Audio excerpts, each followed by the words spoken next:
Hola de nuevo. En panadería nos quedamos por el tema de nuevas tecnologías en panificación.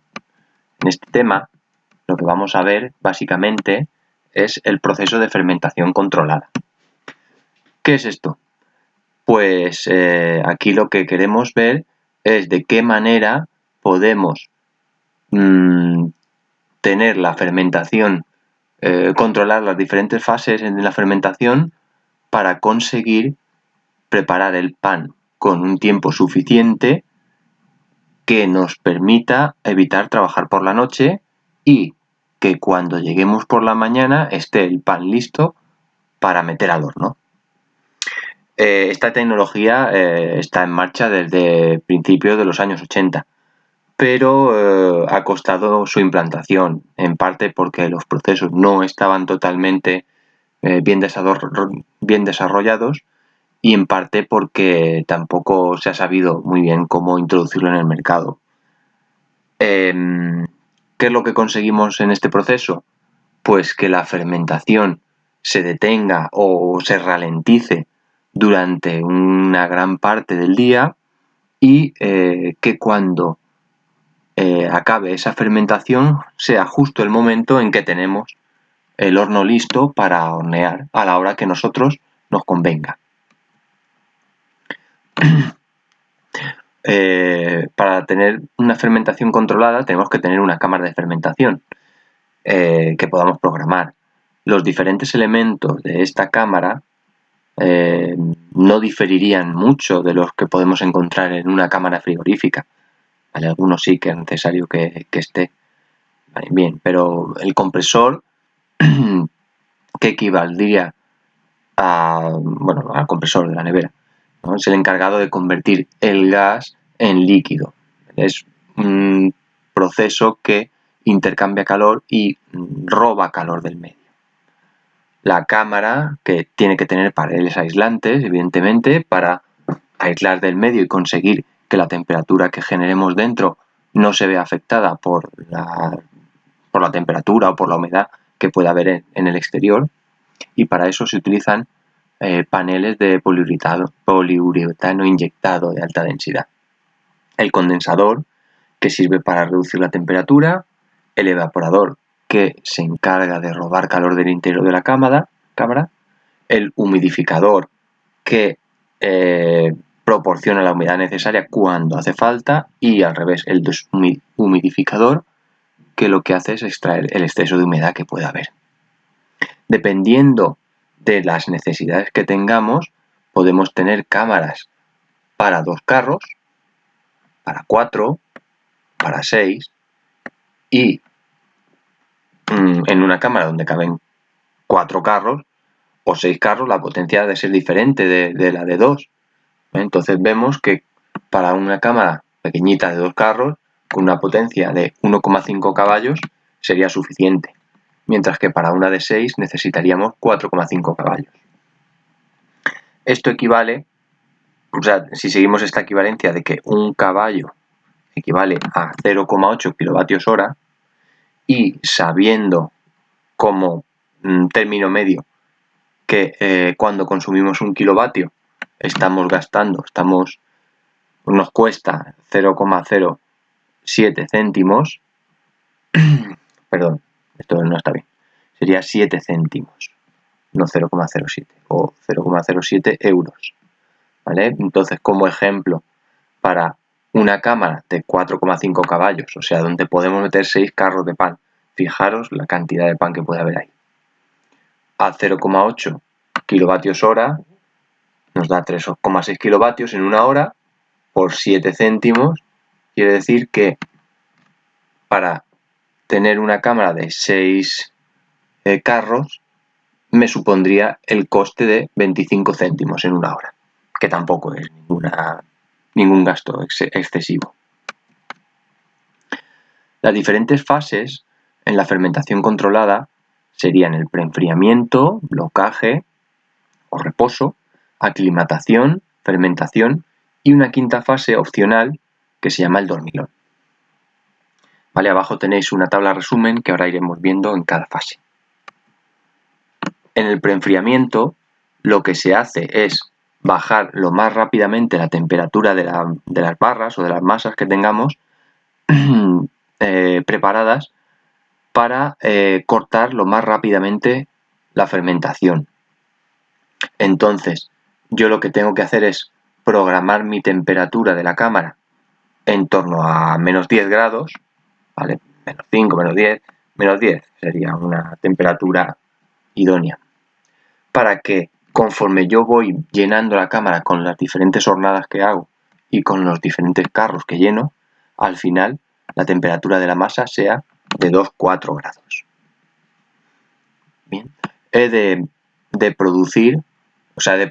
programar que la humedad sea alta para evitar que se forme costra, que la corteza se mantenga humedecida y que se pueda formar una costra superficial. El tiempo he de tenerlo en cuenta que si yo parto de que la cámara está apagada o la temperatura a la que estaba es diferente a la que me hace falta a mí, antes de meter los carros tengo que ponerla en marcha para que alcance la temperatura que yo la he programado. Entonces no he de encenderla cuando ya tengo listo el primer carro, ¿vale? Es como precalentar el horno. Cuando voy a meter la masa, tiene que estar a la temperatura que necesito. Entonces, esto es una programación manual, ¿vale? La duración, ¿vale? La necesaria para que yo haga o yo produzca mis diferentes masas. Si yo calculo que tardo en amasar y formar mi masa de todo el día unas 3-4 horas, pues ese es el tiempo que tiene que durar mi fase de preenfriamiento. La fase de blocaje o reposo, lo que hago es bloquear totalmente la fermentación. Aquí lo que consigo es la temperatura que pase de 2-4 grados entre menos 2 y 2 grados. Normalmente se programa una temperatura de 0 grados, ¿vale? Que está en ese rango. Y esa va a ser una temperatura buena, idónea, para evitar que tanto las levaduras como las bacterias hagan sus funciones vitales. Aún así, se siguen generando ácidos orgánicos que van a hacer que la calidad del pan mejore, porque la acción enzimática presente en la harina, o sea, los enzimas que hay presentes en la harina, van a seguir con su labor. Se va a producir esos ácidos, que como ya deberíais saber, son sobre todo ácido láctico, ácido acético, y esto lo que hace es que la calidad del pan mejore y también la conservación. Como veis en lo que os pongo en negrita, la humedad sigue siendo alta, el tiempo lo tenemos que calcular y yo decido cuándo pasar a esta fase. La tercera fase, la de aclimatación, sería una fase previa a la fermentación. El objetivo, pues, es que la levadura que estaba totalmente adormecida, atontada, es que vuelva a activarse. Entonces, lo que quiero es que pase de una temperatura de 0 grados a una temperatura de 5 o 10 grados y que empiece a despertar. Esta fase tiene que durar más o menos un tiempo prolongado, 2-3 horas, ¿vale? Pensad eso, unas 3 horas. Que lo que se consigue en esta fase es que tanto la temperatura externa de la masa como interna, ¿vale? Que dentro de la masa como fuera, la temperatura sea la misma, para que no se produzcan desprendimientos y grietas luego durante el horneado. Una vez tenemos la masa aclimatada es cuando ya se va fermentando. Y aquí lo que se va a hacer es ir aumentando la temperatura gradualmente desde 10-16 grados hasta 24. Cada 10-20 minutos se va aumentando la temperatura y se alcanza una temperatura de fermentación final de 24 grados. Esta fase también tiene que tener un tiempo determinado, 2-3 horas. Pensar que al estar la masa fría le va a costar más fermentar que cuando partimos de una masa que está a temperatura ambiente de 18, 20, 25 grados. Además es conveniente que el aumento de temperatura sea así paulatino para que la masa vaya aumentando en su totalidad la temperatura, no solo, o que la temperatura no aumente más en la parte externa que en la interna. Bien, entonces como veis esta fase tiene que durar unas 3 o 4 horas y cuando termine esta fase es cuando el pan debe estar listo para hornear. Estas dos fases, o sea la fase 3 anterior que hemos visto y esta, son fases automáticas que se programan y que se calculan. O sea, tú simplemente has de decirle a la máquina, a la fermentadora, cuando quieres que esté listo el pan. Y finalmente, la fase del dormilón, ya os digo que es una fase opcional. Como habéis visto, en la fase de fermentación yo ya tendría listo el pan para hornear. Pero hay veces que por la capacidad de trabajo del obrador, imaginad que yo tengo una cámara fermentadora que puedo tener 4 carros, pero solo tengo un horno para poner, pues yo que sé, 4 bandejas cada vez. En un carro caben unas cuantas bandejas. Si tengo que hornear 4 carros y las tengo todas listas al mismo tiempo, tengo un problema, porque se me puede sobrefermentar, sobre todo las últimas piezas que vaya a meter al horno.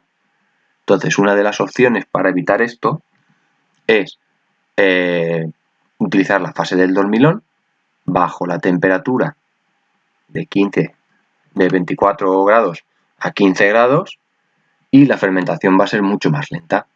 Así ya tengo mi pan fermentado, evito que se sobrefermente y voy horneando las diferentes tandas que conforme vaya teniendo espacio en el horno. Si quisiera evitar esta fase, lo que os pongo aquí, lo que puedo hacer es reducir la cantidad de levadura utilizada.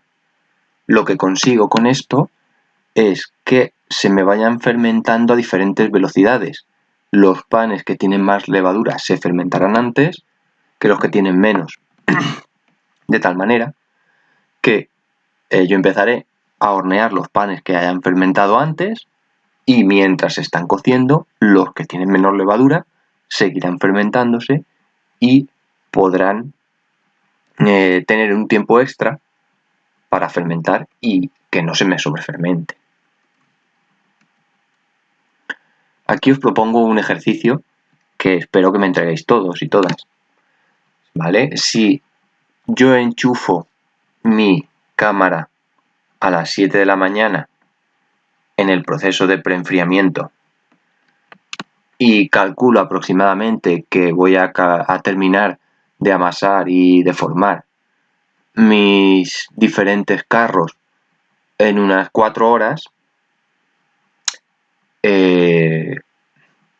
y quiero que mi pan esté preparado para meter al horno a las 6 de la mañana, bien, como veis os he puesto aquí las diferentes fases y lo que os pido es que me digáis cuánto ha de durar cada una de estas fases, ¿no? O a qué hora deberíamos o debería la máquina pasar a la siguiente fase. Es bastante fácil de hacer, pero os pido que lo hagáis. Vale, continuaremos con este tema en el próximo vídeo. Venga, un saludo.